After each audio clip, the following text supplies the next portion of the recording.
Y'all already know. We back with another one. Modern women out here with their herpes complex. Yeah, they trying to convince you to sleep with them is better than sleep with anybody else because they can actually protect you from herpes, being that they already got it. Let's go.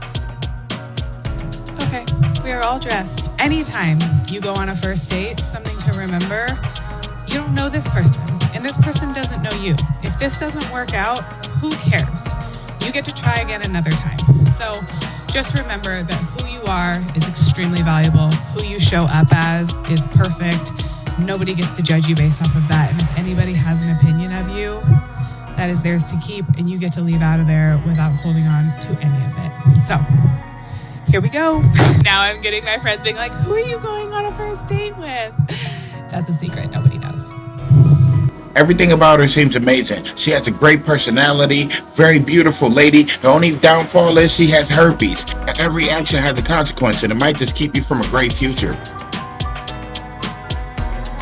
And there's somebody online talking about they gonna cure your herpes with some juice that they done made out of all the crap that they done found in their backyard. Yeah, keep on going ahead and drinking this crap. You're not gonna be like that Tuskegee airman that drink that turpentine and die. Keep on playing with your life like it's a joke. But I know practicing safe sex is hard. Y'all rather drink some crap somebody made up than to be careful. That I've been off my daily antivirals since January, so I've been like letting my flare-ups run their course. I haven't even been treating them with antivirals because like I've just wanted to see because I'm crazy like that. Community is affecting us. I'm not infected. I have papers to prove I'm not infected.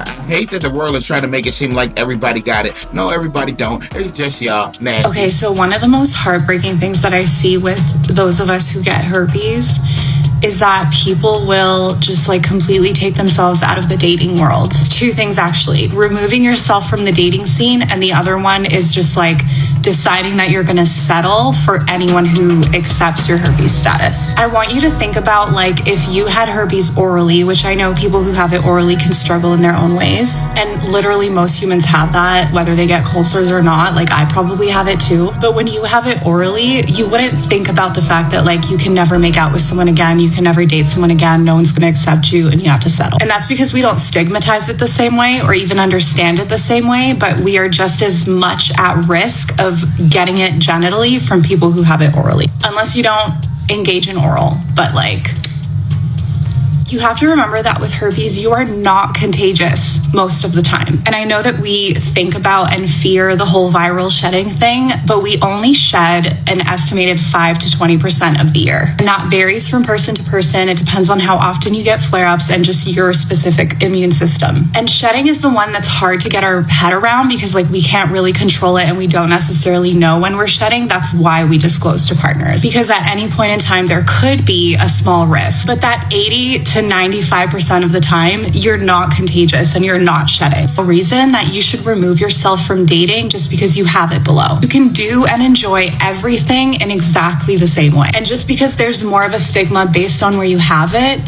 that's only going to weed out uneducated, ignorant partners. But trust me when I tell you that most of them, offline and off TikTok troll culture, don't care. I have pulled the hottest people since getting herpes and since being single with it.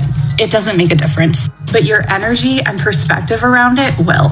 People make this a way bigger deal than it is. It's literally a skin condition. Exactly. It's literally a skin condition. Are outbreaks annoying?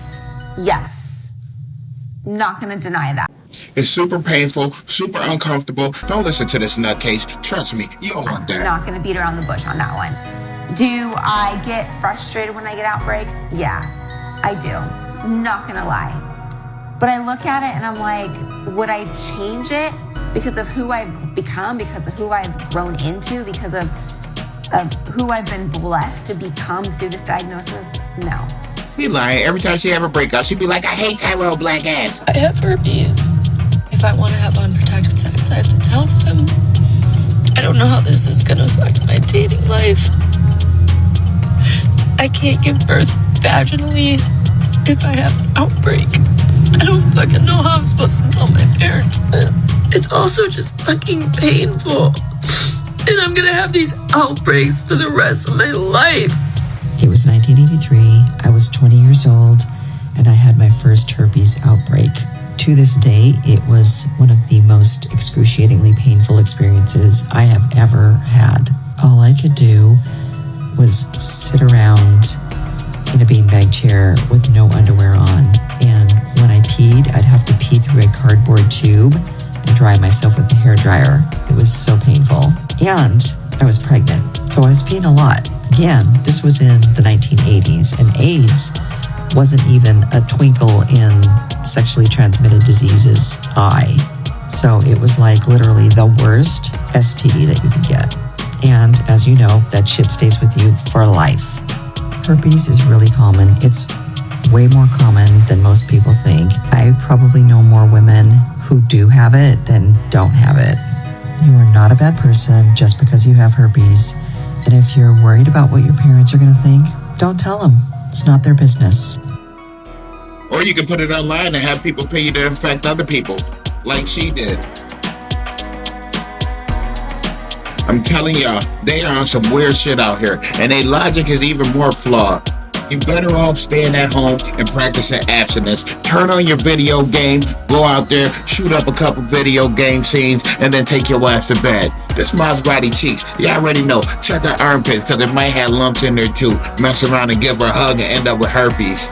Scream at me. I'm gonna go all day, every day. Let's go.